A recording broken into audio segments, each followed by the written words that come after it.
sometimes people always argue and say, oh, if you gave me 100k, oh, damn, what I'll do with it? What would you do with it? What are you doing with the 1k, 2k you got around you now? What have you done with that 1k, 2k? People always want to talk about what they'll do if someone gave them 100 grand. What are you doing with the 5k you've got now? There's something you can do with 5k. Everything starts small. You don't need the 100k straight away. Alright, so I do a lot of mentoring with young boys. And I think, and even young adults, should I say. So some young boys and some young adults, maybe around the age of 20, 21. And one of them basically is, he wants to buy a car. And we was talking about the finances of this car. Yeah. And he couldn't, his credit isn't the best. So he finally found a company that would give him a loan for, it was £15,000. It's a brand new Corsa he wants to buy. Now, I remember growing up, and I know that I wasted a lot of money on cars. And first of all, I'll say, I'm not your financial advisor. Whatever you intend to do with your money, do with it. But if I could spin the clock back, the amount of money I wasted on cars, a lot of money a lot of my peers and friends wasted on cars. I've got friends in my circle who was cracking joke in the WhatsApp group. So 2 friends in my circle, they both had these new E-classes. And these were 2010 plate E-classes. They had them, I think, in 2011 or 2012. So they were like basically brand new. Yeah. And they spent, I think it was like 35 grand cash on these cars. And obviously it's something that you do as young boys. Like when we grew up, okay, if you had a fly car, it meant you had money. There wasn't all of this finance and leasing. We didn't do all of that then. Even though finance was available back then, as guys who was on the road or doing whatever we did, if you saw somebody in a Range or someone in an E-Class or a X5 or whatever it was called, they had money. Because the likelihood is that they would have paid cash of it, because we didn't do things on finance back then, or do things on lease. And it was almost frowned upon if you got credit to buy something. Like you wouldn't go and buy a Rolex on credit, you just buy it cash. So this young man wants to get a Corsa. The Corsa's costing 15k. All right, so now he's gone obviously to try and do it the front door way. It's not working, so he's found a loan company that will give him the money. Now this is the issue. The car he wants is 15 grand. Okay, now he's looked at his finances, and if he was going to do the term over 3 years, it would work out to be just over £500 per month with a £3,000 interest on top. So that means the car's 15k, but then he's got to pay 3 grand on top to make it 18k, because that 3k goes to the finance company. That's their drink on top. So he said that was too much, that he only wanted to keep it around the 300 mark. So what happens is that when he's gone into this to speak to this loan company, what they've done now is they've said, okay, we can make your payments more affordable. We can bring it out to 300 odd pounds. But what they haven't alerted him to now, what he's not paying attention to, is that with APR, the longer the years are that you're taking this loan out, the more you're going to actually have to pay back. So yes, they've reduced his cost, but now instead of him paying 3k on top, he's now paying 5.5 grand on top. So that car is no longer costing him 15k. It's now costing him just over 20k, which he's not actually realizing. So I went to research what a Vauxhall Corsa is worth in a 2019 Vauxhall Corsa, which is the exact same spec he wants. So the reason why I've done that is because if he's going to have this loan over 5 years, I want to show him exactly what his car's going to be worth in 5 years' time, roughly. Because if we're in 2024 and it's a 2019, if he's going to take this car for 5 years, he's going to get a 2024 model and then by 2029, when he wants to give the car back, let's see what it's worth. So the average Vauxhall Corsa of his spec with 60,000 on the clock, assuming he does maybe 12,500 miles a year, is worth 6k. Okay. Which means now that car, which cost him 20 grand, he's going to lose 14k on. Now, it's a lot of money to lose. And this is what a lot of us young boys have done when growing up. And I'm not going to say a lot of us bought cars for women, but a lot of it was to get about and have our own independence. A lot of it was for safety, because a lot of problems for us young boys happen on the bus, on the train. That's where a lot of the beef happened, just walking on the road. So there are safety elements to it, but a huge part of it is you want to suck breasts. That's why a lot of us wanted to get this fly car. And credit is a good and bad thing.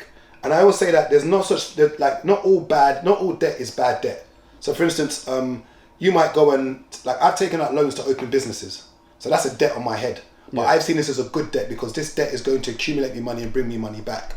If this guy was getting this car maybe because he wants to start doing Uber, or maybe he wants to start a business, or he needs to get up and down from work, or let's say it was going to generate money, I would understand. But I can't, once again, I'm not his financial advisor, but I've said to him, look, that £20,000 you're going to take out to buy this car brand new, I don't think is worth it. Because for you to lose £14,000 in that short space of time. What does he want it for? Did you ask him? I'm supposed to get about, and he says that he doesn't want to get, and this is the thing. And that's it. So you see the pressure. Remember, in my age, my first car was a G-Reg Vauxhall Astra with no electric windows, no power steering.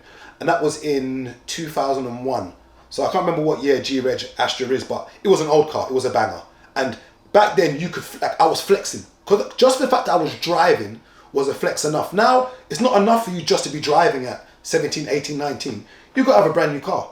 And the pressure that a lot of these, and I'm not talking about the pressure that young girls and women are, let's talk about men here. The pressure that these young boys are on is crazy because I don't think they're given the allowance or the grace to just grow up. And when you look at these things on social media, it's almost as if at the age of 25, they expect you to have everything figured out. Yeah, like, that's true. If you're not married by 25, earning 100k by 25, you're a failure. Yeah. Bearing in mind that when you look at a lot of these millionaires and look at the age they became millionaires, you've got exceptions to the rule. A lot of them didn't become millionaires till in their 40s. But we don't see those people though. We don't. We only see Central C. And we see Digger D, who's 23, and sports players. The footballers. Yep. Footballers are the worst. And because there's a lot of them. Yep. And they're the ones that have got the E-class and they're pulling up to clubs and taking all the babes. So. But we've got to understand that, you know, that people don't want the process anymore. And everybody wants that gratification now. Now, he's seen me drive my Clio. And he says to me, why do you still drive that car? And I say to him that every time I think of getting a new car, the car that I want, I can't afford it at the moment. And because this is the thing about value of something. The moment everybody can do something, to me, it devalues it. So everybody's got brand new plate cars. Everyone's got like an E-Class or got an X5 or everyone's got a fly car. Yeah. So by me getting that same car, to me, I'm just in the middle of the herd. Yeah. It doesn't. Yeah. So I'd rather drive my Clio until it's time to drive what I want, which maybe it might sound a bit narcissistic, which might separate me from the rest. Yeah. But other than that, my that's Clio's, what you pay for though. You pay for separation with flights, with property, Yeah. with and to be different. And I think that the biggest problem is squandering money on women. And whenever people ask me, if you could, you know, give some advice to your younger self, I would say that, and I say this I don't say this in a misogynistic way. Women are not going anywhere. Like, the party's always going to be there. Like, no, it's just a cycle. Like, nothing changes. And the amount of money you're going to squander trying to chase these women, you're just going to chase your tail. So my first thing is, women are not going anywhere. 2, wear a condom. That's the first advice. And I'm a hypocrite.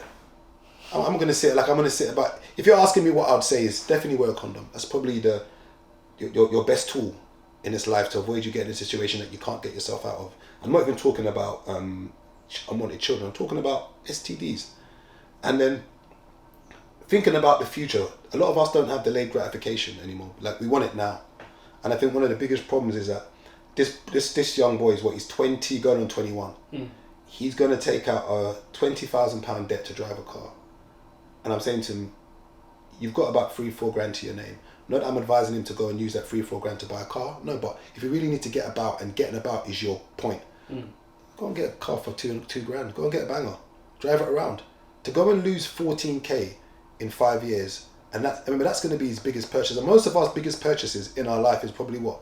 Cars and houses. Yeah, but most of us don't get to that house part. It's just mainly a car. Like, for instance, what's been your biggest purchase so far in life?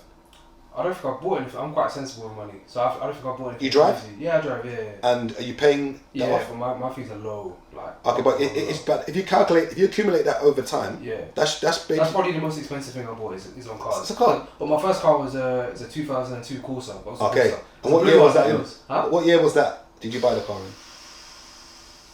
I passed when I was 19, so when was I 20? So probably about 4 years ago. 4 years ago. So that car would have been over 10 years old then. Yeah. Yeah. So you got about. I paid like 5 bills. Yeah, it had its issues. It got about. It had its issues, but it served its purpose. It's for the iconic. time. It's iconic, but I think it's interesting when you say about pressure, because I don't think the pressure necessarily comes from the women. It's your boys, because a lot of my friends and stuff, like when they were kind of like in school hanging around me, they kind of like what's the word? It's like you know when you're around people and you kind of like you all act the same, like birds of a feather flock together type thing. But then they went off to like they got different jobs and they got different friends. Yeah. And then those friends had Mercedes and they had all these, and that's where the pressure came from. So I don't know if it's. I don't know if it's from women. I think ideal is that sometimes women will say they don't do things for men. Yeah. And maybe they don't do it for men, but they do it to compete amongst themselves. Yeah. In the same way, for instance, there's times when I was a bit younger, say we're going out with the lads, and let's say my boy comes to my house and he's wearing like a tight t-shirt. I might have been wearing like a shirt or like a baggy jumper. I didn't change to go and put on my tight t-shirt too. So let's both do muscles then, innit? You ain't got a peacock over me. Yeah. Let's both show we go gym. Same way, certain times women will ask what the dress code is amongst their girls. And then let's say that the girl says, oh, it's a casual thing tonight. And she turns up in some LBD, earrings, heels. And the girl's like, hold on a minute. I thought you said it was casual. She then changes to go and match her mate. So I think a lot of it is competing amongst ourselves for the interest of whether men or women, depending whether you're straight or you're gay or whatever it is. And I think it's a shame that, you know, I saw a tweet. I don't know whether it's a true story or not, but a guy said him and his girl were living together. And for 5 years, he paid all the rent. Okay. And then she broke up with him, and then within 6 months later, she bought a house. Yeah. Now, because he had paid all the rent, he didn't have any savings. But because she was able to save her money, she was. And we sit there and say, looking at a situation like that, I say to myself, ideally, I think most women would like to be kept. Most women. But I say, the pressure that's put on young men nowadays to do that, when our dads and our grandparents did it, like in the 1980s, so I did a bit of research on the Gov website and the ONS. Now, the average salary for men in 1980 in the UK was 7,000. Okay. Yeah. The average house price was 20k, which means times 3 of your salary, you could buy a house. Let's say you closed your eyes and saved for 3 years and didn't spend anything. In 3 years' time, you could have bought that house. The problem now is that the average male salary in 2024 is 37k in the UK, apparently, and the average house price is just under 300 grand. So you're now on a times 9, times 10 scale. Like, things have changed. Like, the average guy cannot afford for you to live at home freely. Like, it's not fair. He just can't afford it. And the dynamic and the shift that's happening now is that men are going to have to accept that whatever idea they had in their head of their woman just being subservient and walking around the house, cooking, cleaning, unfortunately, we're both going to work now. We both work. We're both doing the same hours. And I don't know whether men are ready for that shift and whether women are, because some women are out earning men. And I don't know whether men are ready for that shift or women are, where a woman comes home and she's the breadwinner. And maybe because she's the boss at work, does she now have to take off her hat at home and no longer be the boss? Bearing in mind that, does a man feel emasculated? Like, I don't know.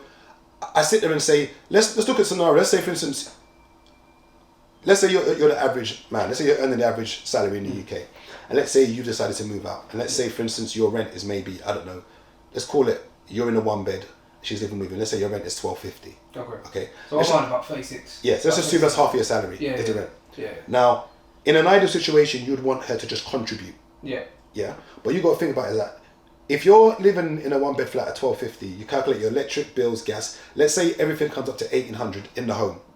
Then you've got to look about food and transport. Ideally, you probably spent about $2,200 without even.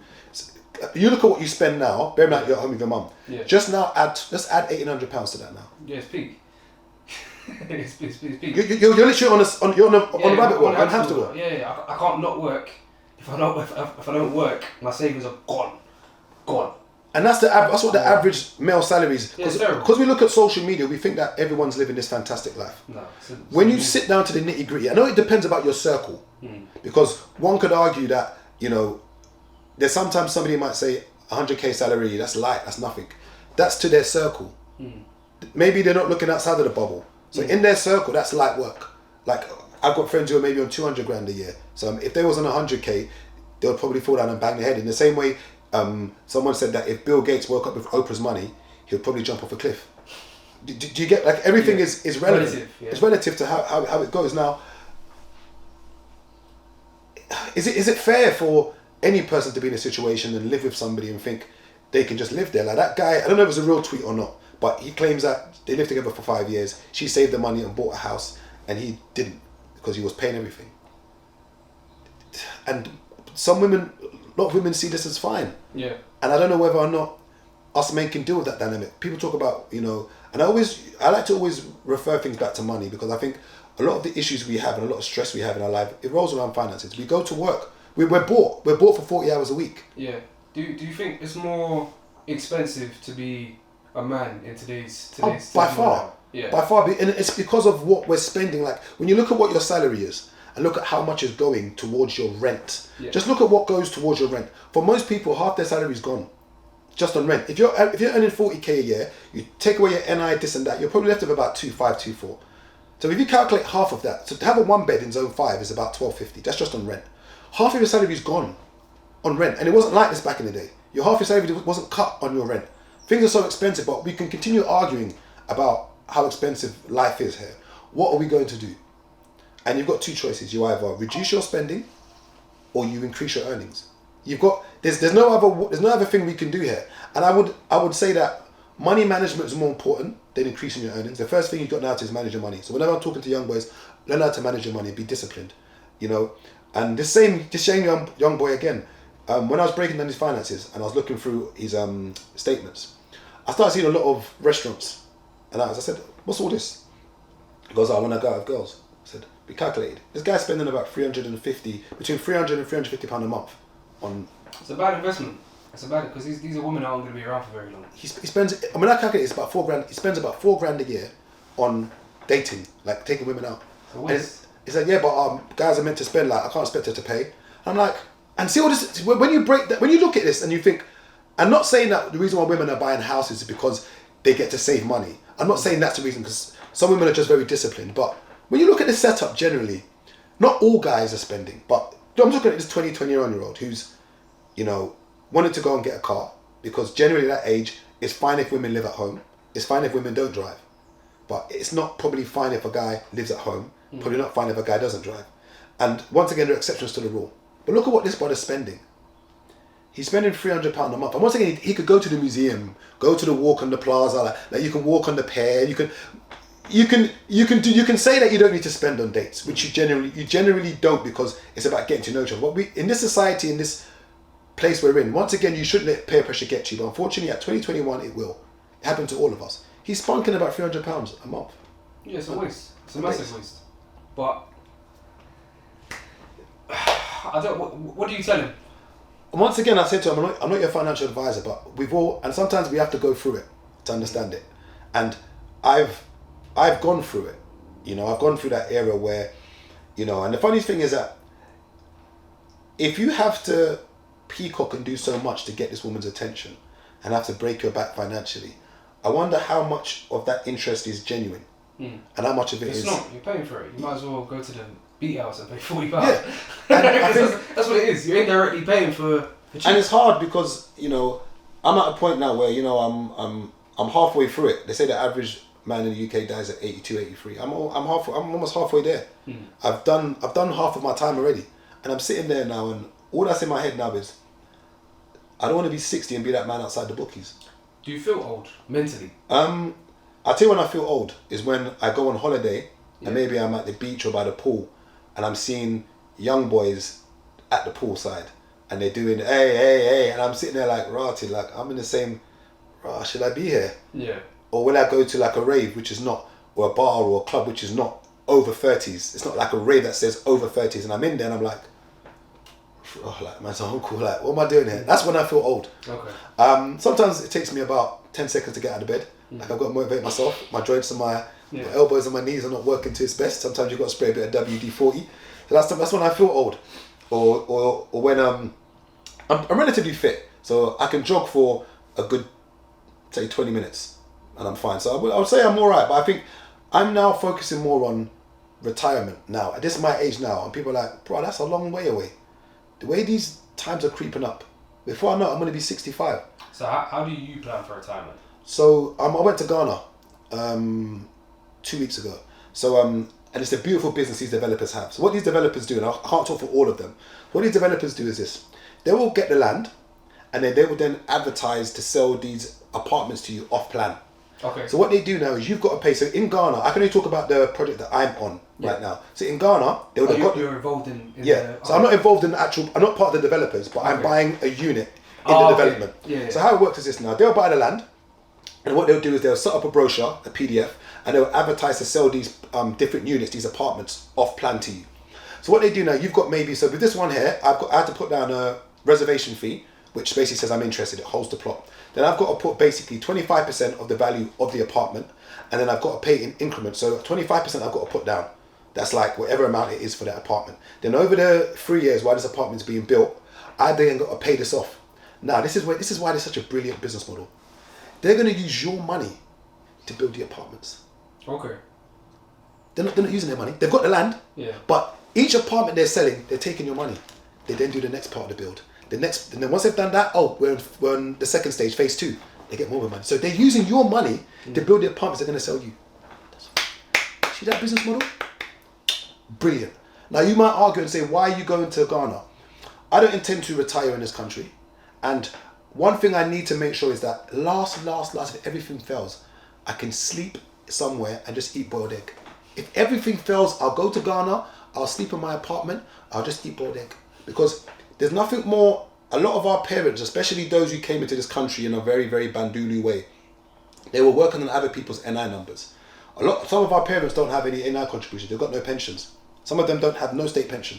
So now they're at 66, 67, they're scrambling because if you don't own a home, now, I hate this mantra of where people act like owning a home is the rite of passage to success, like you've made it, now you've bought a home. No. So whenever I see someone shaking keys in a Instagram post, congratulations that you was able to save the money. Let's talk about the deal that you've got.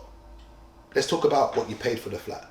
Let's talk about how much you spent on the renovation. Let's talk about the return on investment. Let's talk about the yield. Is it over 10%? Now, everyone talks about buying property like it's the most important thing in life. In my head, if everyone's doing something, it's probably not the most business efficient thing to do. And I'm not going to say that buying property is not a good thing. If you're doing HMOs, if you're buying land and building units, if you're buying a property which is derelict and you're increasing the value of the property, yes. But the average person is just buying a property, which is fine because one would argue and say it's better to pay off, your mortgage than pay off a landlord's mortgage. And of course that makes sense. But everything for me is the return on investment. Now, as you know, I'm into commercial property. And let's say, for instance, I can spend 60k and I can open up a private hire space. And let's say that 60k can make me 6k a month in profit. That's 100% near enough yield. And I'll get all my money back in 1 year. Somebody might use that 60k to buy a flat, okay? And let's say, for instance, they rent it out. They might only get £1,000 a month as a yield, which is like maybe I don't know what that is percentage-wise, but let's say they're only going to make £12,000 profit in that whole year. Yeah. I might make £60,000 profit. Let's just accumulate that over 25 years of just the typical mortgages. Let's say I was renting somewhere for that 25 years, never bought a property. My investment is better than theirs. Yeah. Like, see, buying property is the banks have fooled us into it. And don't get me wrong, it's important to be able to have your base and sleep, but buying a property is not like the best investment ever. It's very specific on what the investment is. And remember, the banks have found a way of hoodwinking us to letting us know that we've got to buy property. The people that win are the banks. You got to remember that when you actually look at a mortgage and look at what you're spending over the 25 years. If you took out a typical 200k mortgage, let me just figure out the maths on this now. And once again, it's because it's spread over such a long period of time. So let me get this mortgage calculator out, yeah? And a lot of people don't actually realise what's going on. And don't get me wrong, not all of us have the money to go and buy something cash. But when you actually break it down, so let's say someone is taking the average property right now, they said is 288k in the UK. So let's do a 300 grand mortgage, yeah? Over 25 years. Now, we're going to do it as interest only because someone wants to keep their payments down. Let's say the interest rate is going to be, I think the average interest rate right now is 5.5, I think. Let's do it at 5.5, yeah? We're going to calculate that now. From a £300,000 mortgage over 25 years, you're paying back an interest of 412 grand. Your interest, according to this, is more than the actual property you're buying. Now, when you think about that, it's bad maths. But it's better off. You're better off paying your own mortgage instead of someone else's. That's if you don't know what to do with your money. Interest only. You don't get a property at the end of that. No, because then what happens now is after that you still got to pay the repayment. Yeah. But the reason why some people go for interest only is because it's cheaper. So now, if this was an interest only mortgage, yeah, this person will be paying back every month. I'll tell you now, monthly. Does it say here?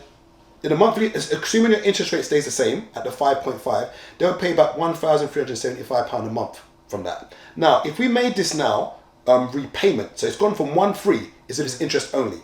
If it's repayment now, this person will be paying back 1,800.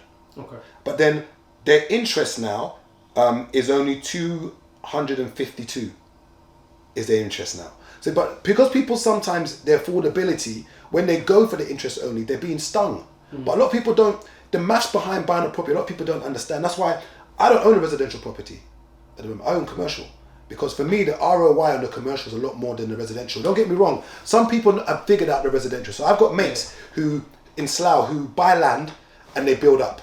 Okay. I've got mates who buy land, they buy houses, they make sure it's got space on the side, and they built a flat on the side to increase the value. So when you're increasing value to your property, by all means, yes, but buying a flat, in my opinion, that's all some people can afford. But to me, it's not the greatest investment in the world, because with flats, you can very rarely add value to it. And apart from the decorating you might do, or you might buy a big flat and turn it from a 2-bed flat to a 3-bed flat, then you can. But generally speaking, it's not, in my opinion, it's not the greatest investment all the time. As I said, I can go and, because I know how to do commercial property, I can go and get a private hire space, spend 60k and potentially make about 5-6k a month profit. And if you calculate that over the span of time, let's just get the calculator out. And let's say we're looking at that one flat that person's bought as maybe making them £1,000 profit a month. Obviously there's capital gains, tax, this and that, but let's look at it in a simplistic way. Yeah. 6,000 times by 12 is 72, assuming it's making 6k profit. You then times that by 25, that's 1.8 million over the 25-year period. Now, looking at that £1,000, let's say that £1,000 times 12 is 12,000. Mm-hmm. You then times that by 25. That's 300k. Then you've got to talk about maybe what the property has increased in value over the time. So that £1,000 may be the rental income they've taken in. And let's say that property may be increased by whatever. Let's say the property is increased by another 300k. Okay. By that time, let's just say in 25 years it's worth 300 grand. It's just a rough number. That's still 600k. I'm still 600 grand off better. How much did it cost you to? Cause you say you can go get a commercial property and spend X amount and then take out profit from it. So how much did it cost you to acquire that skill, that ability to go find a property, build it, etc., etc.? How much do you think you spent on your own personal development? I think, remember, I started off doing events. Yeah. And the reason why I got into commercial property and getting my own space was that I said, if I can bring people to someone else's venue, why can't I bring them to my own? Simple maths. That was it. And I decided, and once again, I always give thanks to the family friend who gave me the money. So I had money of my own, and then he gave me money of my own, Tad. And then I eventually got Birmingham. And I just figured it out. Because I'd done events, I knew that marketing, I knew how to get people into my space. Mm-hmm. So if I can bring them into someone else's venue, they can come to mine. So I started off in Birmingham in 2016. And I went from there to London. And then I'm now on the verge of getting my 4th space. So what I wanted to do was eventually have one space in every part of London. So I've got North, I've got East, I've got South, now I finally got West, which is W1. I've got a place now just on the back of Oxford Street, which we're going to complete on Monday. Now, I always say that all of you guys that spend all this money on these silly courses, stop it. A lot of you are spending £1,000 to go to one course. Now, unless this gentleman or this lady is going to give you the blueprint, they're going to give you their suppliers, going to give you their lawyer, going to show you the websites where they buy stuff from. All of the information you're getting is just on the internet. Like, it's free information. If I'm going to tell you now, Wes, I'm going to charge you £1,000 to come on my course. If I'm not going to tell you who my builders are, this is my electrician, this is my plumber, this is my surveyor. If I'm not going to give you all these links, what are you spending this £1,000 for? If I'm not going to show you all of the hurdles and things that you can avoid, what? A lot of you just going in these courses, just sitting there, and this guy's telling you his story. This is my journey. So I spent £1,000 to hear your journey. Okay, what? Where are the links? Like, if you're going to go to buy a course for some guy who is a fashion designer, is he going to show you where he's a designer in China who actually makes his trainers? Is he going to say, look, this is Mr. Singh's name, or Mr. Chung Lee's name, whatever his name is? If he's a Nigerian guy, Mr. Oludapo, is he going to give you his exact number? Yeah. If you're not getting there, guys, you're wasting your money. All these ebooks, all of that is useless. You need to find out exactly what is going on. And a lot of these self-proclaimed gurus, they made all their money from the courses.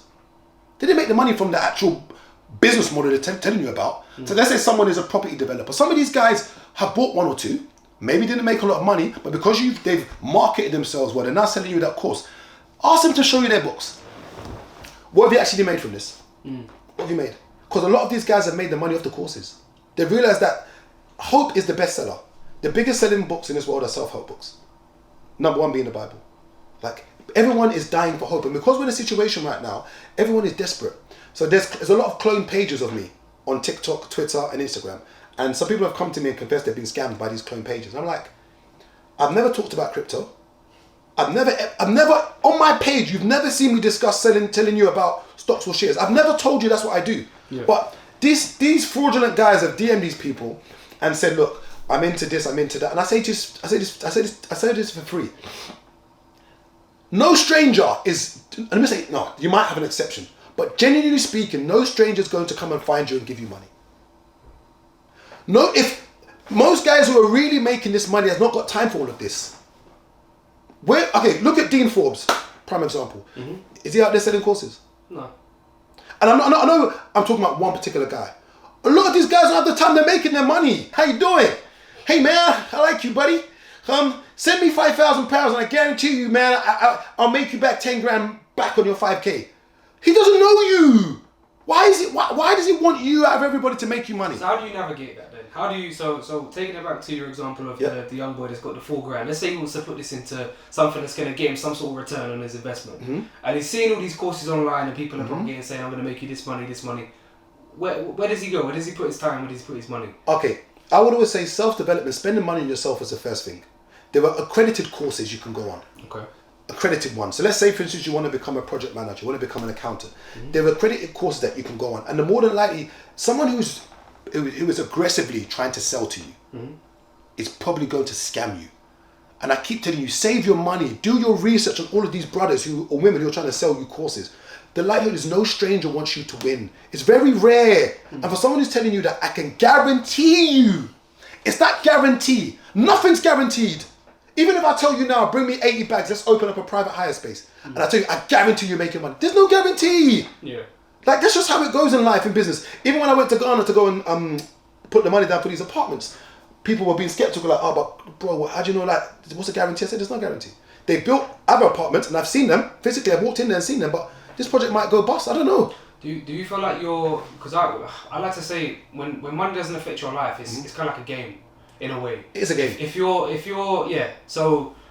got a pot of money that is literally just for you to invest, it doesn't matter what necessarily. Obviously, you're gonna be pissed if you lose it, but it doesn't matter. Like, you don't lose your house, you can't you can pay your bills. Yeah. Do you know what I mean? So are you kind of in that realm? Are you I think where I'm at now is this. I've got networking is everything, and so the reason why I'm buying this apartment in Ghana is because 2 of the guys who are in my circle now. They've always been in my circle, but who I now maybe consider as more than acquaintances. I'm going into business with them. So they've got apartments in Ghana.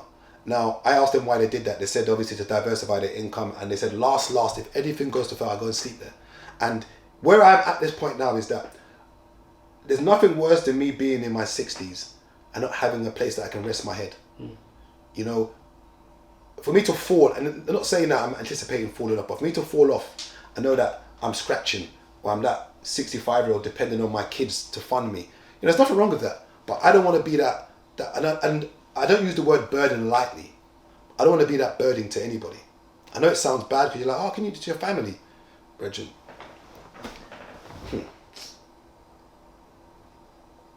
When poo hits the fan, we all put ourselves first, as we should. We all do. I've seen situations where family members have had spare rooms, and they've prayed for their siblings instead of telling them to come and sleep in that prayer room. Don't pray for me. Don't pray for me. Punch you up! Don't pray for me. You've got a room available. I've seen friends do it. Yeah. I've seen friends where someone's on the verge of being kicked out. Their landlord's going to kick them out, and they're praying for them. And once again, pray. God the God you're praying to is telling you you've got a room there. Why can't I stay in the room? But once again, once you bring someone in that house, how do you get them out? You know, we talk about lending money to people. You know, I've now got to a point where, and it's a funny thing because sometimes people assume that what they see out there means you've got just money to throw around. I've now had to create a budget for what I lend every month, and what I have. You lend money every month. Yeah, I've got a budget for what I lend out. Okay. So, for instance, I've got a threshold now of what I lend out. Yeah. So I've got a pot. Once that pot has been reached, I don't lend anybody else any money. So let's say the pot is 5k, and let's say I'm on 4.5k, and someone says, "Oh, gee, I need 5 bills, no problem." Now that's 5k. Now, if someone comes to me and says, "Oh, gee, I need a bag," I tell them, "Look, I've reached my limit. I can't lend any money anymore. Until this money has come back in, I can't give you any money. It just doesn't. I can't do it, because you find that there's something they call survivor's guilt, where you continuously want to help people because you think of where you come from, but you're going to keep giving to your detriment. There has to be a limit, and whoever's your friend needs to understand that look, I can't, like, I've reached my quota and I don't go over this because I need money for myself. When does it stop? Because there are times that I've lent somebody money, and this is the funny thing, is that I lent someone money years ago, quite a bit amount, and a business deal came through for me that I could have done, and when that person went to give the money back to me, they didn't. and I lost that deal because I couldn't get the money from anywhere else. And sometimes you don't see it as that. Like my money is I use my money to invest. So if I lend you a substantial amount, which I need back at a certain time, and I don't get it back, not that I feel away, but a lot of money ruins friendships. That's why people say you should only lend what you can give. But sometimes what someone needs is more than you can give, but you want to help them because they've been there for you. Like say you got one of your boys that when you got into Majesty was there, or you get your friends who have always been there for you, but you've got to be able to limit limit the spending. And that's why I've got a threshold now, a quota on whatever I do. And the older I get now, I realise that some people self-sabotage. A lot of things are self-inflicting, and discipline. Like money management and just being disciplined on what you spend is so important, and shutting out the noise. And once again, a lot of times when I speak, I'm preaching to myself. A lot of times when I ramble, it's things that I know that are triggering me, that I'm putting out there. So a lot of the times, even just done this for half an hour now, a lot of the stuff I'm talking to myself. Like a lot of the times I'm a hypocrite, and I say that find me someone who says they're not a hypocrite, and you'd have found a liar too. We're all hypocrites. We all talk a good talk, but when it's us in the situation, we give the best advice to everybody else. When it's time for ourselves, we give ourselves the worst advice. Yeah. So you mentioned about lending money to people and whatnot, and on a lot of the other podcasts, you spoke about like you like to give money to people and being able to be a provider, right? Yes. So would you say you're as a man, you're only loved to the same degree as you are valuable? I think I wouldn't want to say as a man. I'll say as human beings. So everyone has their value differently. So as men are valued, in my opinion, and what I've seen in society on their resources. The reason why I say men is because it kind of draws back to the start of the conversation when you spoke about men providing and spending like their whole savings on rent, etc., etc., for the woman to just kind of because that's what we're valued at as resources. Like the moment a man is no longer useful, he's useless. And I know it sounds bad, but to society, a useless man, a man who's no longer useful is useless. So what is a useless man in 2024? Now, as bad as it sounds, I will say that people can bring use in different ways. So for instance, if it's not money, it's time. Like you've got to give me one or the other. So like if you're a friend to me and let's say you're not in a great financial situation, please have time for me. So if I say I need to go here, and it's not a prerequisite, but you've got to be useful in some way. Do you know what I mean? Like let's say you need something from me financially and I'm there helping as you go along. Not that I'm doing this to get something back from you, but let's say for instance I'm launching something. You should be the first there. Let's say for instance I need to move. You should be the first to help me because you've now given me use in some other way. And I think no one minds being used as long as they can use you back. We all use each other. Like I'm using you now to film. You're using me for content. I don't have a camera. It's a transaction. Yeah. And back in the day before money existed, it was bartering. That's how we used to survive in this world. Somebody will have some oxtail, somebody has some rice and peas. Look, I'm going to give you some rice and peas, you give me some oxtail, we're good. That's how life was before money came in. Yeah. And then when money came in, it was then backed by gold. So basically you'd have like a promise note, which was like a piece of paper and say, look, this is £20. But then you was meant to have £20 in the bank. Then it all changed into fiat currency. I'm going to go into a whole deeper conversation, but I'm just saying that everyone needs to be able to use somebody. It's bartering. And the moment a man no longer, and unfortunately our use is resources, whether you like it or not. I know in 2024 you should think that things should change, but a broke man is, no one wants to hear him. It's just like no one wants to hear him. No one pays any attention. Yeah. No one cares about the opinions of a broke man. No one cares. In the same way most men don't care about the opinion of an unattractive lady. So with that being said, going back to again, we said your mentee and stuff. Yeah. So he's in a position now where he's got a little bit of money to his name, and he's about to go and purchase a car. Yeah. Would that not put him to a degree in the category of I don't want to say he's a useless man, but like he's got a car, but there's no cars don't pay the bills. You just, do you know what I mean? Like yeah, but you know what the problem is that we all, as young people and even as adults, we like to have signifiers of wealth. Yeah. Having a fresh plate car, it just being a Corsa, for his age group is a signifier of wealth. It's a fresh car, and any girl that sees that car will see it as he has money. It's a facade. He's just paying off something. He's paying off a debt. That's what I mean. It's hollow. There's nothing tangible behind it. Whereas, to reference like your car, the car that you're driving, the car's not much, but the person driving it is. Yeah, but I think, but he made an argument saying the only reason why I'm comfortable driving that car is because I have. That's true. He made a point, and part of that is true. Yeah. However, I can afford to get monthly. Yeah. I can afford to get a nice car monthly. Yeah. I can't afford to buy it outright. I would never buy it outright, but I can afford. I can go and get a $2,000 a month car. I just don't. It just doesn't. For where I'm at now, Every time I think of getting a car, I look at that and say, what can I spend that £2,000 on? So friends, I've travelled a lot in the past few months, and one of my mates who drives a car, I think he pays about £1,300 for it a month. I said to him, look, that's your £1,300 you're spending on a car that I might use to travel a month.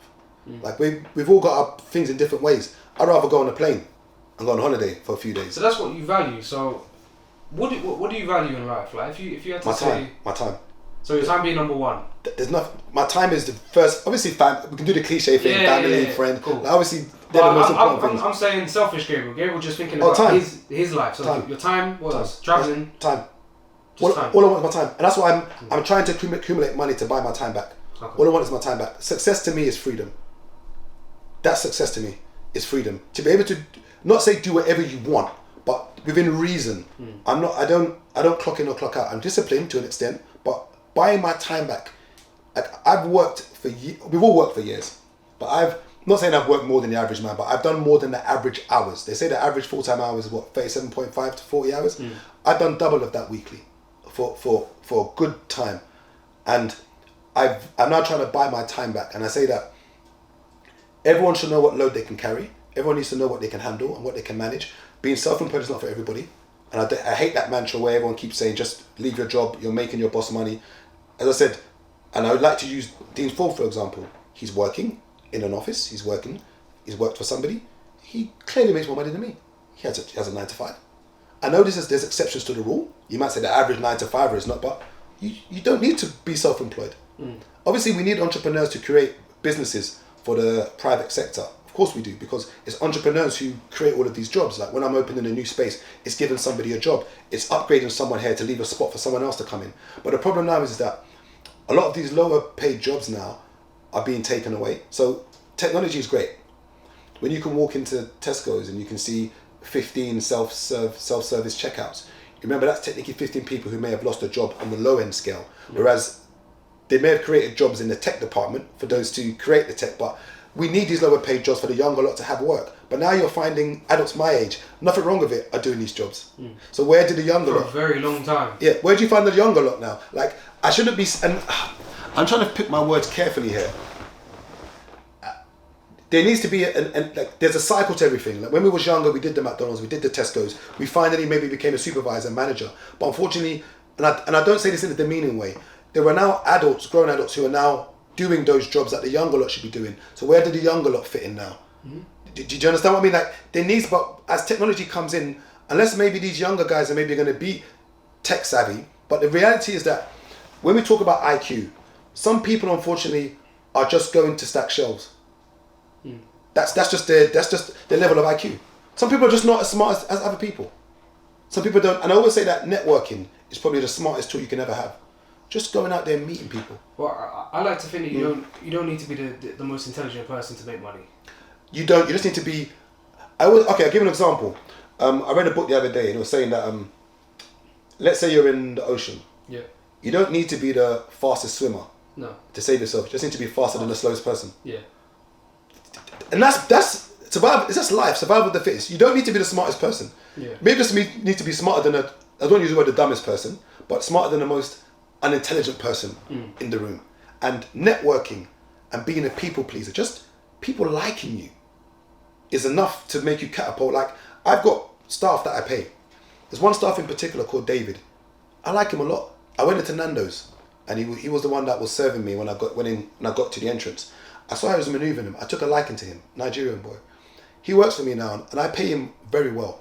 And I always say that in not all circumstances, but being someone who's self-employed, I've got staff that I look after, that I pay, and it's a fair exchange. But if you're making my life easier and allowing me to travel, I pay you whatever you want within reason. Like he's a 21, 22-year-old boy, he's earning a very good salary.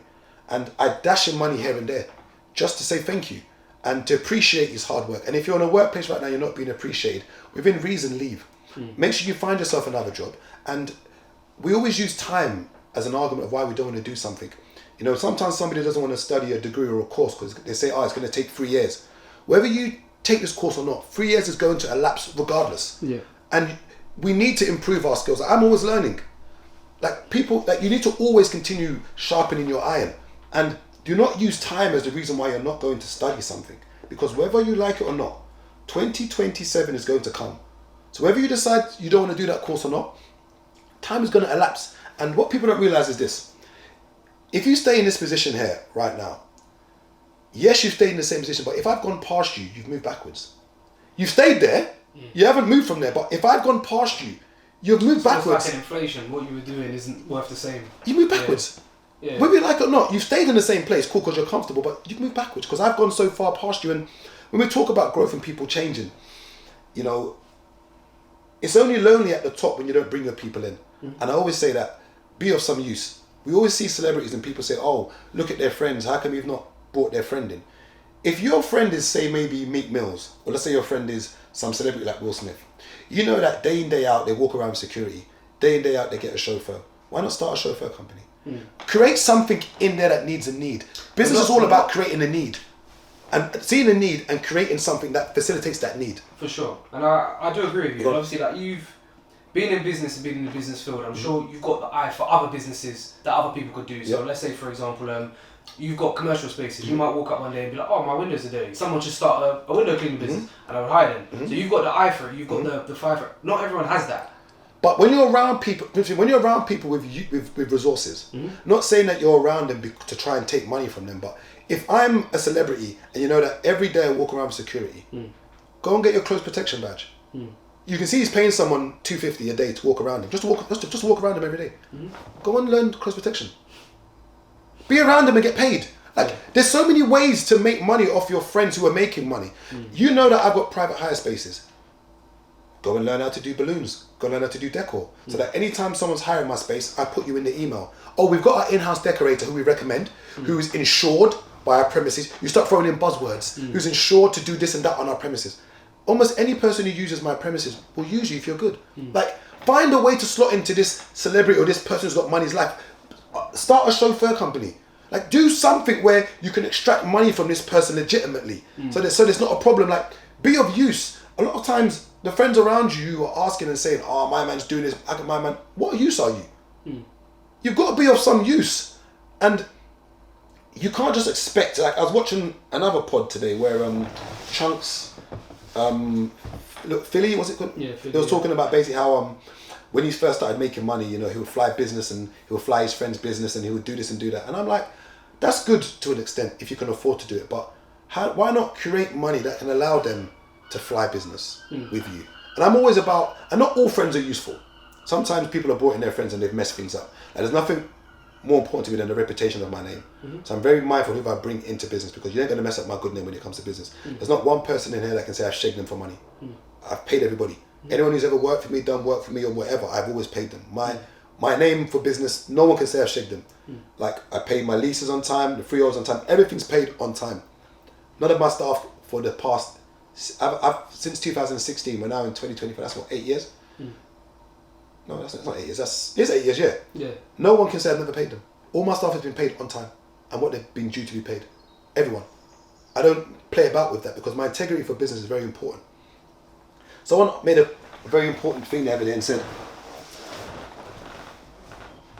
could you trust a man? Let's say you're going into business with somebody. And let's say we're in a business meeting right now. And let's say, for instance, you're aware that this guy cheats on his wife. Okay?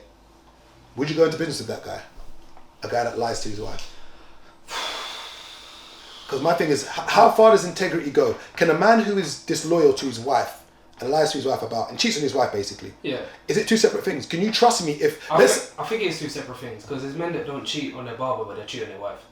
But how far does integrity go as a man? I think it varies between each people. So the closest person to me is my wife. Yeah. And I can barefaced lie to her. Yeah. And then I'm looking at you as a stranger. And you would say, okay, he lies to his wife, but I think he wouldn't lie to me. Depends. I can be dishonest to the woman who's the closest to me, but I won't be dishonest to you. It depends on what the person themselves values. If they value their reputation more than their wife, then there you go. It's good business. But so let's say we're out doing business, and let's say, for instance, there's some women just randomly who are interested and they're talking to us, and I'm chatting, and let's say my wife rings me, and let's say you know, that night we've done what everybody was doing that night with them ladies, and then the following night we met up again, And let's say, for instance, my wife rings me, oh, how was last night? What did you get up to last night? What did you do? Oh, nothing, we just had a business meeting, everything was fine, da-da-da. And I dismiss everything. I decide to omit some information. Yeah. And you can clearly see that, let's say, for instance, we've arranged to meet these women again the following day. My wife says to me, oh, what are you doing on Saturday, babe? You're nice to meet up. I'll be like, oh, we've got another business meeting, can't really meet up with you. And you can clearly see I'm lying to her. For sure. Because we're going to meet these other women. Yeah. You wouldn't see that as a flaw in my character. But then, to add to that same topic, Bill Gates had a mistress. So if Bill Gates said to me, let's do business, I'm doing business. So I guess, one could argue say it's two separate things. It doesn't... It's two separate... You can't... It's not a blanket statement. You can't just say, if you do this, then this equals this. It's not always like that. Especially with people. People are so diverse, like neurologically and just in the way they behave. Like, you can't just say, if you... So integrity isn't a blanket thing then? It's not. I don't think it... Would you say that... So you say I can still be trusted? You need to make a judgment of character. Even though I lie bayfest to my missus? Yeah, I would say you have to make a separate judgment. I would say... You can't just make a blanket statement and say he lies to his missus, so he's gonna lie to me. I don't think that it's a good sign. I don't think that it's a positive thing. I'm not gonna look and be like, oh, we cheated. So you don't look any different to me as a man. You don't look any different as a man if I lie to my missus about things. I do. However, I would. It depends on the person and how they deal with business, how they deal with their home life. It's completely different. I believe you can compartmentalize business, compartmentalize your family life, your friendship. I'll be honest with you. When it comes to business now, I'm more likely, if there's two people to do business with, one's a single man and a man's a family man, I'm more likely to do business with the family man. And that's because he has a lot more to lose than the single man. And it's mad because I think you're less likely to walk away from a deal. And I think because you've got that family, you're less likely to step away. That's how recruiters. And then that's why I flip it around now. Yeah, to for sure. Yeah, you've got this family and you're doing this stuff that could risk you losing this family. Yeah. That's where my head is like. Yeah. It's bad that you do that in a way because it's like leverage. It's like not holding it hostage, but it's like I struggle to explain it. But I get where you're coming from. But when people like recruiters and things when they're hiring doing recruitment and employing people. Like with women, for example, they ask them questions like, do you have a family already? Are you tend to have children? And that's bad. But it doesn't mean to say that they're going to be any worse or any better as an employee. But I think what they do is when they're saying that is to gauge whether or not they're likely to go on maternity leave anytime soon. But it doesn't give you a clear outline of what's going to happen with her for the next 10 years. Of course not. But I think that's why taking it back to what you're saying. Just because you have a family doesn't mean you're going to be the perfect straight business person. Of course not. But for me, you've got a lot more to lose. Yeah, for sure. You can't just step away from this deal because you have something. You've got skin in the game. Yeah. You can't just. And you've got mortgage to pay. You've got private school. You've got nursery fees. There's too much involved for you to just step away. It's almost like a boost to your credit, like your social credit. Of course, yeah. Do you know what I mean? Yeah. And even at my age now, I respect family men. I always say that there's nothing more I respect more than a man who's got a family and take care of his family. Yeah. That's for me is the hardest job there is, the hardest task there is, because of how much pressure men that I know of are under. I can't talk for all men. Men who upkeep the home, where the financial stress is on their head.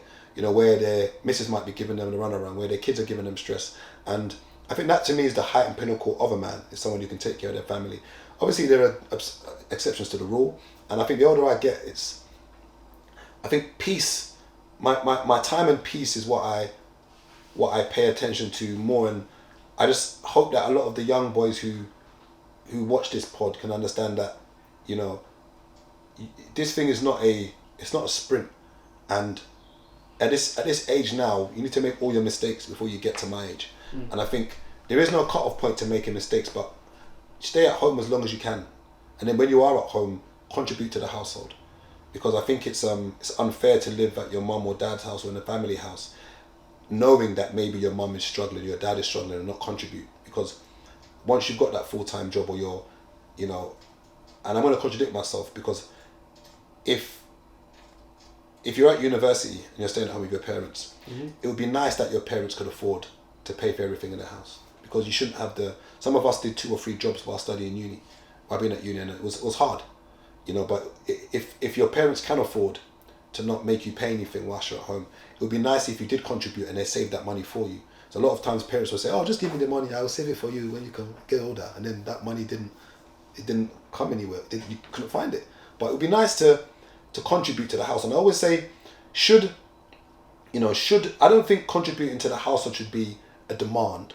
It should be something which a child can do. You know, and a child could be any age up to 21, 22, 23. You're still your parent's child. But it's when it becomes a prerequisite where I struggle.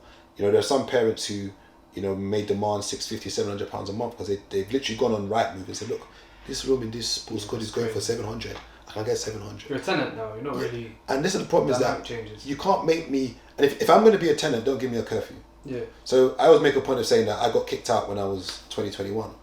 My mum will say different. She'll say that you left because the rules were too much. You gave me a curfew, and I'm paying if I'm paying rent, I don't really want to. Can't really give me a curfew. But the reality of it is that I wanted to spread cheeks. You know, and remember I wasn't allowed to have women in the house, and I couldn't stay out late. I'm like, this is a bit much. And in hindsight, I say I probably needed some strict rules, but I wasn't a bad child. How old were you this time? 2021.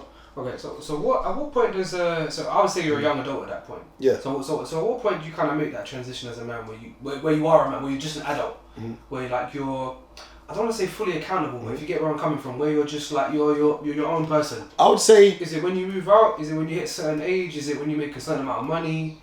I would say that. I would say until you move out, you don't realize what the real world is like. The real world is like until you move out. Now, at 2021, I would say that I'm fully accountable for myself. Okay. I know right from wrong. I think we know right from wrong from probably the age of 16. Okay. Probably even earlier than that. But I would say 16 is at the age where you kind of, you know whether you're, not saying you're wise, but you know that this is wrong to do. At 21, there's still a lot for you to learn. But I think at that age, you're pretty accountable. There's a lot for you to learn because you don't know everything. But I think when do you become a man? I think a man is a journey.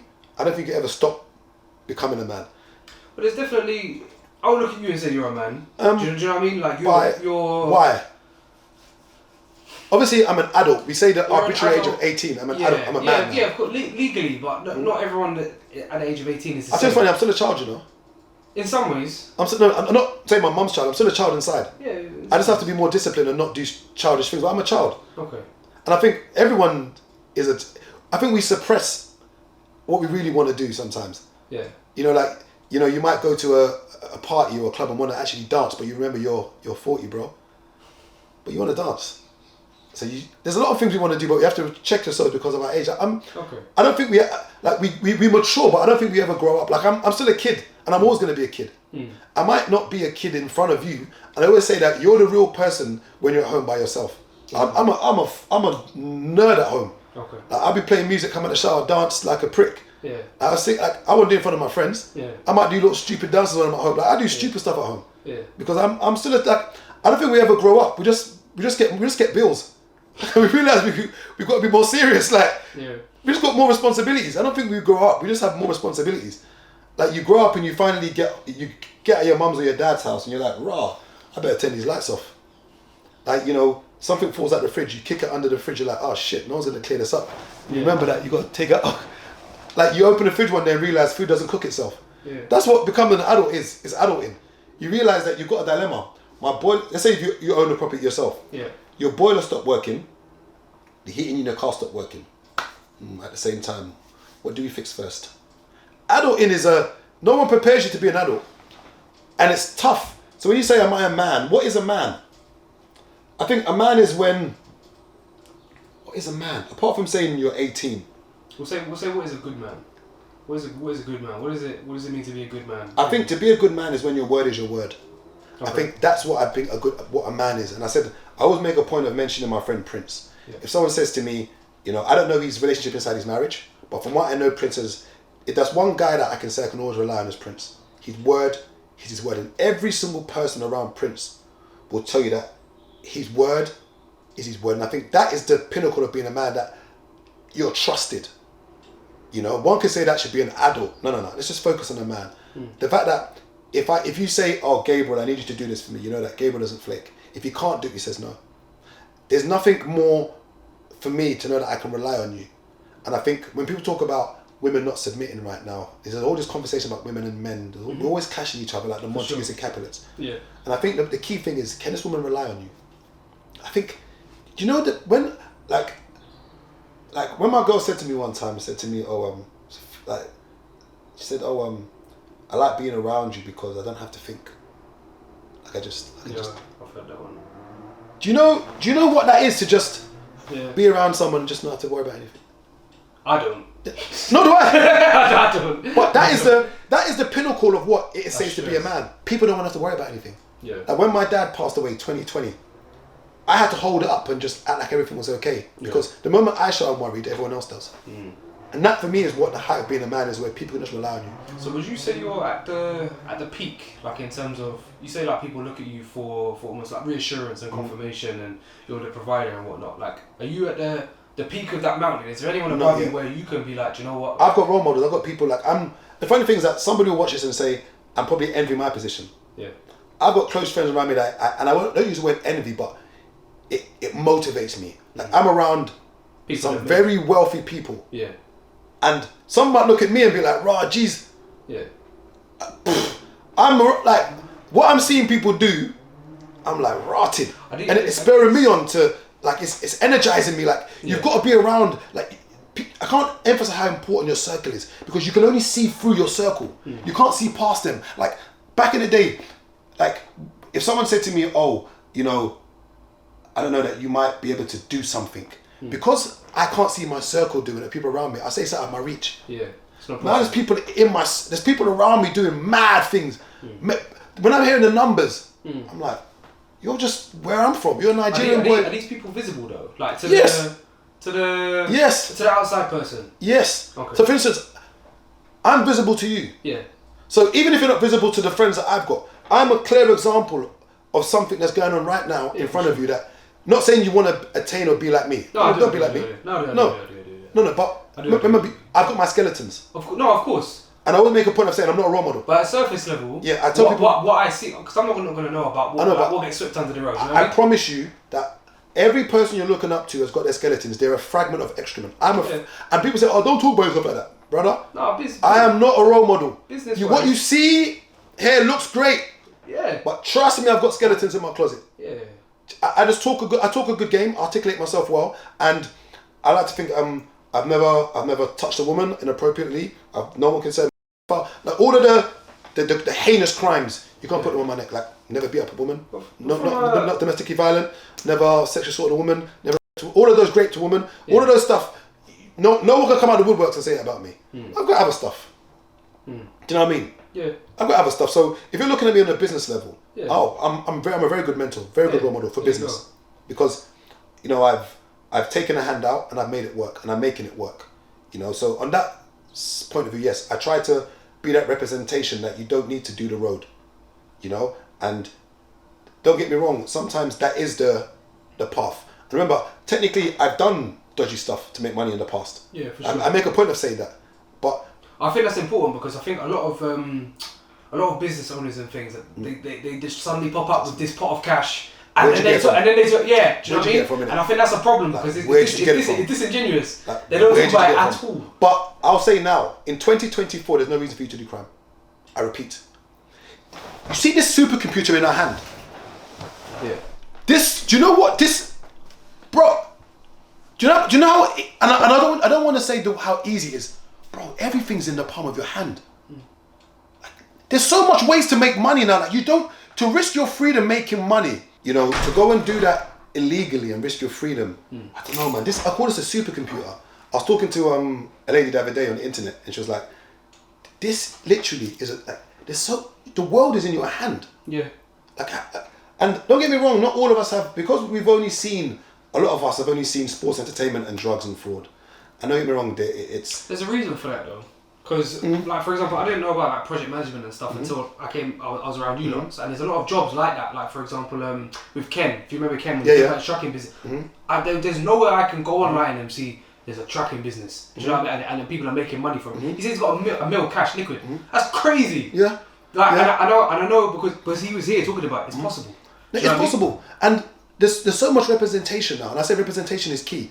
There's so many people out there. Obviously, you've got to sift through the noise. Not everyone is claiming to make the money they are. That's the issue, because the loudest things is the Mercedes, Central C, and fashion, and. But we've got to start putting. And I know these are people that exist. We've got to start putting the sports players.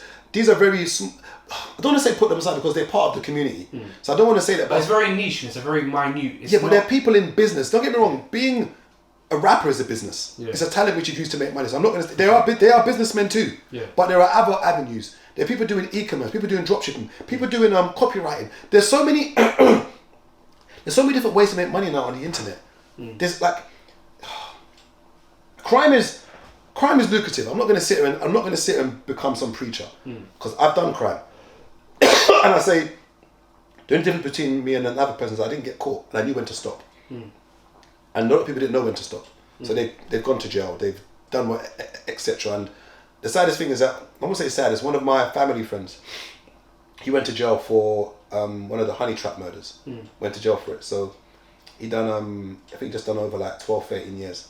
Obviously now he's come out of prison and obviously when you've got a criminal record, it's pretty difficult to find a job.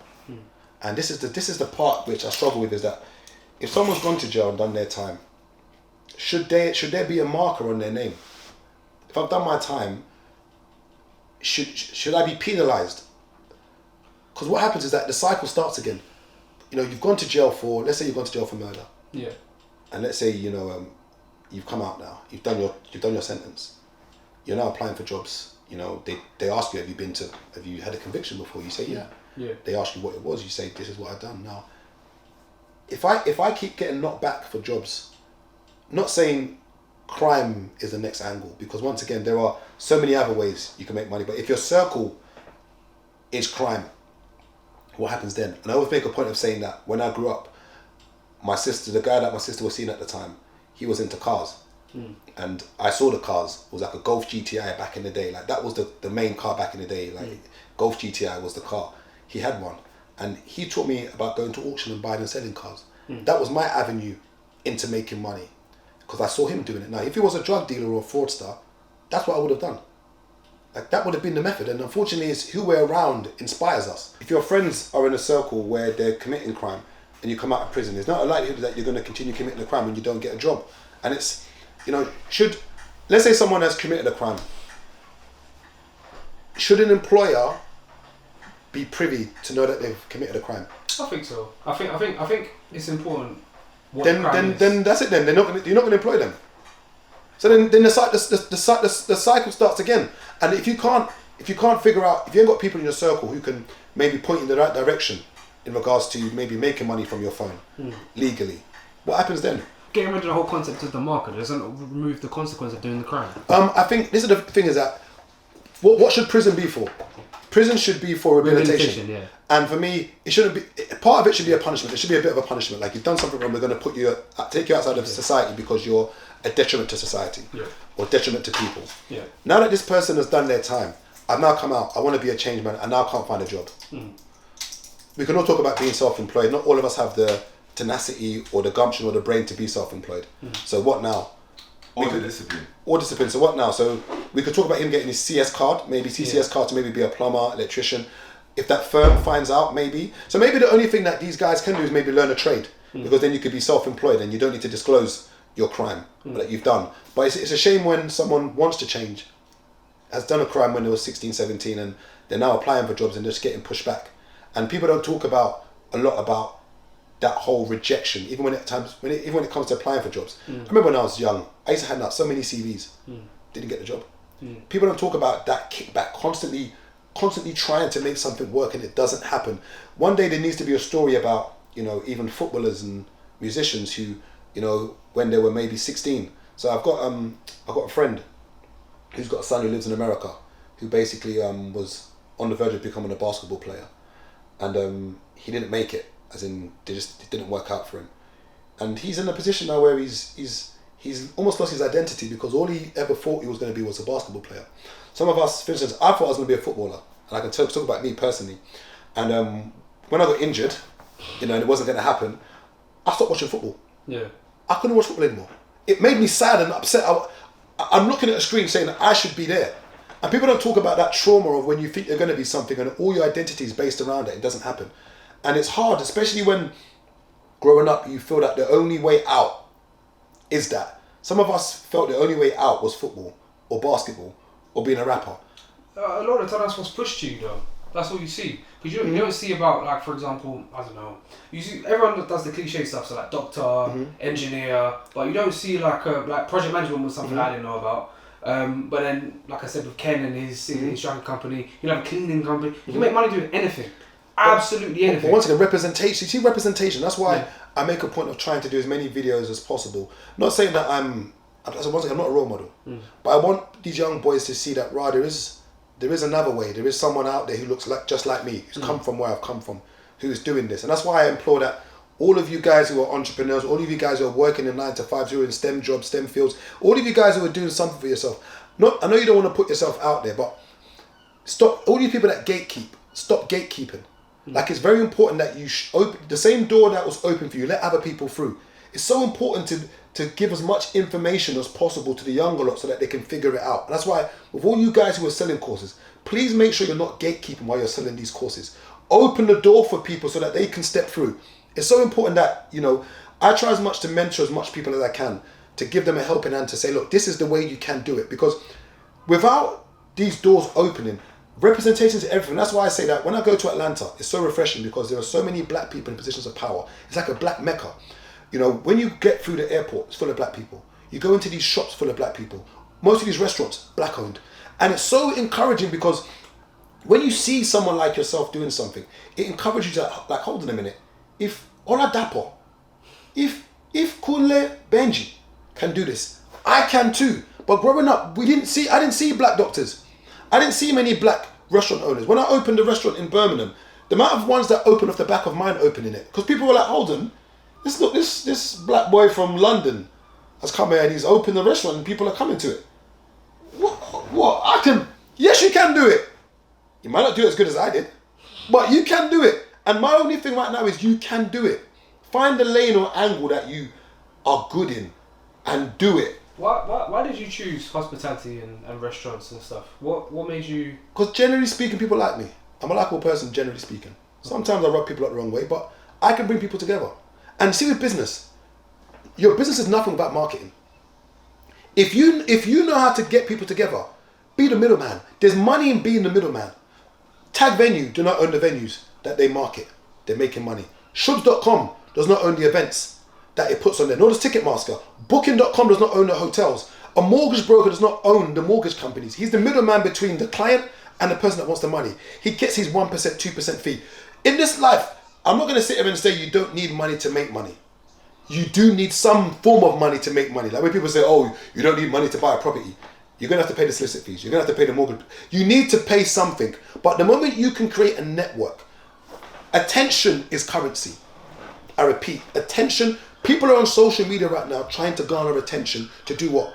Make money. If I've got 10,000, 20,000 followers and I've got good engagement, I can sell my space to somebody to advertise. Attention, whether you like it or not, is money. You can have a car and try and sell it. If you keep it inside your garage, no one's going to buy it. Attention right now is currency. And if you can garner attention and you say, oh, why that hospitality? I went into there because I used to do events. So I started tweeting, doing blogs, and I got attention from people.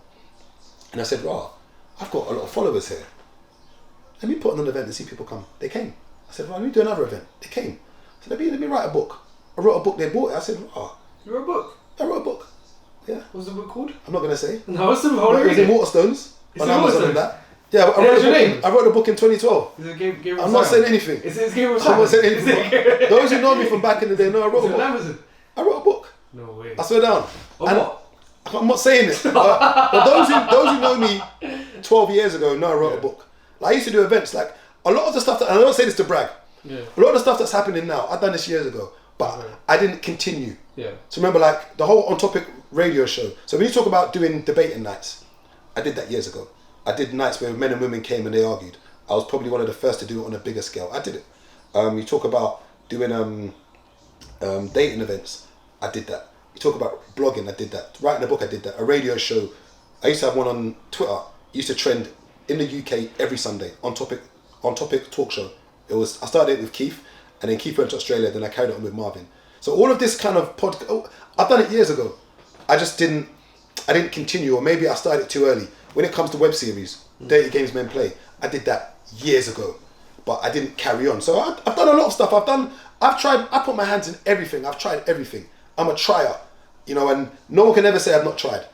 I'd like to say I've done it pretty well, unto the point where there's a method to the madness where I finally got to where I'm at now, and I'm settled a bit. I'm not perfect at business. I still make mistakes, but I always like to learn and grow. Like, I'm always going to diversify. I'm always going to try, and I've always tried to bring people in. And I think that is the key, is that I'm never greedy. And too many people have got main character syndrome. They'd rather have, there could be a business that they can start with somebody else, but they don't want to do it because they're not the main character. They'd rather have 100% of nothing than 50% of something. And sometimes you've got to give things away.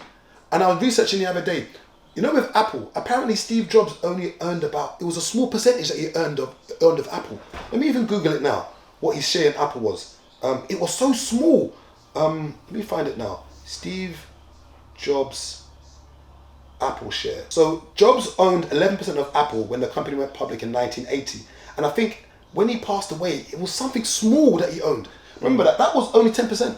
But that 10% is huge for what that 10% of what it actually is. But too many people want to do shoulders and chest. Instead of giving away a smaller part of your business so that it can grow, they're like, nah man, my man's going to start making money too. I don't want to go in business with you. You might start getting gal. So then to wrap up there, so let's try and make it something actionable. Mm-hmm. So then go back to the initial point, the guy with the 4K and trying to get a car. How can he leverage group economics at his age, at his level, to then make money? What can he get involved in? So let's say he's got two other brethren, they got 4, so they got 12K now between the three of them, and they're all going to own 33.33% of the business. What business should they get involved in? I think if you're talking about someone now, 2021, who is 20 or 21 years of age, should I say, I would say you need to look at your skills, look at what you're good at, because everyone's got different skills. If you're a person that's good at bringing people together, or you've got a network on the internet, I would say you've got to find a way of marketing something, and if you've got a skill of gaining attention, that is money. Like, attention is money. If you've got 50,000 followers and you've got good engagement, you've got to figure out what these people are following you for and market yourself a product to that environment. So for instance, a 20-21-year-old, what are they doing right now? It might even be clothing. So for instance, he's not young, I've got a friend who does this. He buys clothes from a certain website. So when you buy clothes from, I don't want to mention the website, when you buy clothes from abroad, the biggest issue is that it takes you a long time to get that product into the UK. So it might take you, there's a website I buy clothes from which takes about 10 days, 11 days to come to the UK. Now, if I don't have the patience, would I pay 10 or 12 pounds more for that item to avoid having to wait that time? Yes, I would. Pay for speed, yeah. Yeah, so sometimes I will pay the extra amount, the extra £20 to get it here within 2-3 days. Now, that £20 could simply be you buying that product and stocking it in the UK. Now you've got it in the UK. So now I just buy it directly from you. A lot of people who are selling clothing online, all they're doing is removing the label from where they bought it from and putting their own label. That's what they're doing. A lot of people who are selling creams, I'll tell you now, they buy creams from maybe Ghana or buy creams from a certain country, they scoop it out and put it in their own packaging. There's so much ways to make money because people don't want to wait on time. There was a furniture shop called made.co.uk and made.com. They used to buy their sofas from Alibaba.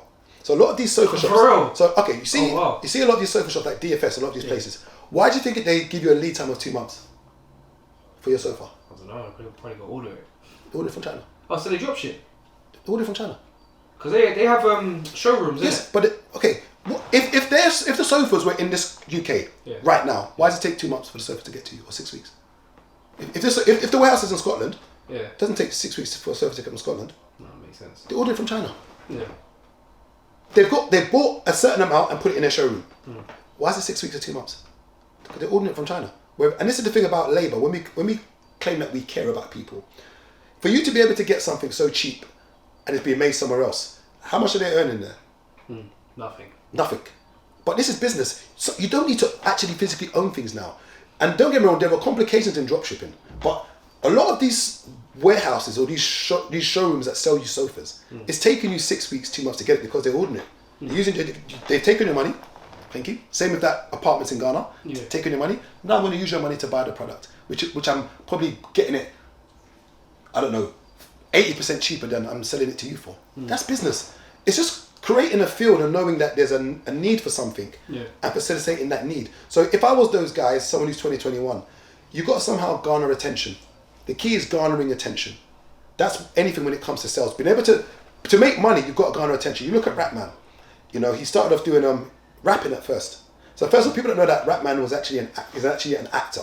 So he was in I think it was dub plate drama. I can't remember what it was, but he's done a lot of commercials and acting before he became Rapman the rapper. And funny thing is that Rapman was rapping on Channel U back in the day. If you look at his journey, he's gone from acting, so he's actually got acting skills. He's gone from acting, gone into rapping. Now, there was a method to the madness. Rapman knew he wanted to go into that direction, but garnered attention from rapping. Got the industry behind his back. Started doing Blue Story. Went from Blue Story to Shiro Story. From Shiro Story, I would say that his career catapulted at that point. The GRM gave him an award for Shiro Story, and then from then, he's just catapulted. Now, if you noticed, he was doing storytelling, which showed that he was a story writer, was a director and a writer. He's now gone from that direction now, put Blue Story in the cinema. He's now got Supercell coming out in June, I believe, on Netflix. There's a journey. He's garnered attention. The moment he's garnered attention from the rapping, he's got this scene behind him. It's all attention. And before people are going to sign him, and remember, he's signed to Rock Nation, before people are going to sign you, they've got to see that there's attention behind you. Sometimes people think, you want to go to somebody and ask them for money. What are you doing yourself? When people sign someone, it's usually because they can see the attention they're gaining. And they say, I want a pie of this. And I use Rapman as an example. People will look at it and be like, he's an overnight success. No. This brother's been doing this for years. And it's only, not saying it's only now, but from Shiro's Story, remember, this guy was pumping his own money into it. Remember that, Blue Story, all these P's. Shiro's Story, I don't know whether or not he might have got some money from someone, I'm not too sure, but fundamentally he was using his own money. And some of you got to put your money where your mouth is. But garner attention, that's the key right now. Or invest in yourself. All of these courses that people are selling you, if this course is going to tell you the do's and don'ts, so if I'm going to put on an event and I'm going to tell you all the mistakes I've made, yes, probably you should pay to hear this, because I'm going to fast forward this, but I've got to now give you the blueprint. Okay, these are the websites I use. This is my solicitor I use. This is the surveyor I use. This is the builders I use. You know, this is how you apply for this thing. These are the things you say in this form to make sure you get it. So there are people who, so you know the National Lottery, they give funding every year for things. There are people who actually you can pay to fill out the form for you. So they'll charge you like £500 to fill out that form. And they say they guarantee, if they don't get you that 10K, you don't pay anything. If that's what you're paying for, pay! That's worth it. But to just be giving someone your money to sit down and they tell you, their journey. Okay, it's good to know your journey. Now I know your journey. So I paid £1,000 for this. Okay. Do I not get like a pack? Can I get like an ebook or a pack of information of how you've done it? Like, give me your links. Yeah. If I sell sofas for a living, and I know that I've got a factory in China where they stitch my sofas, if I'm paying £1,000 for that factory, I'll pay it. Because I've gone straight to the source. I know I've skipped all the mistakes of going with that factory and it messes up. That one it messes up. I've gone straight to the source. If that's what you're paying for, pay it. But just to go and hear someone speak to you and not give you the links, you're wasting your money. Stop doing it, because a lot of people are scamming people and I don't like it. I don't like it. So yeah, garner attention and invest in yourself. Whatever you think you're good at, spend money. Spend money and improve your skills, because everything's about your skill set. You know, same way you're doing filming now. I don't know how you can improve your skill set. I don't know what you need to do to improve your skill set. You spend money. This is just spend money. It's literally just improving your skill set. Yeah. You know, and one thing I realized about podcasting exactly, so now I'm going to talk about this podcast. One thing I learned about podcasting is that you see visuals, people buy into it. Don't get me wrong, you can have the gritty stuff, but people buying that. When I'm looking at a podcast, I see 3-4 cameras. I'm seeing when this person's talking, it zooms in there. When everyone's talking, it zooms out. Like, see visuals. Like when you go into a showroom, the reason why it looks so fancy is because they're trying to persuade you, trying to manipulate you. It's a product. And manipulate is not always a bad word. They're trying to manipulate you for the sale. Yeah. You know, and it's so important that you invest in yourself. This 20K that this brother wants to use on a car, there's so much more money. There's so much he could do with that 20K. I don't know what he wants to do with it, because sometimes people always argue and say, if you gave me 100K, damn, what I'll do with it. What would you do with it? What are you doing with the 1K, 2K you got around you now? What have you done with that 1K, 2K? People always want to talk about what they'll do if someone gave them 100 grand. What are you doing with the 5K you've got now? Yeah. There's something you can do with 5K. Everything starts small. You don't need the 100K straight away. What are you doing with the 5K you've got now? You're telling me you can't think of anything to do with 5K? No? There's a lot you can do with 5K. There's a lot. There's a lot. But people don't necessarily... Once again, not everyone... Business not for everybody. Some people just get a job. It's a lot easier.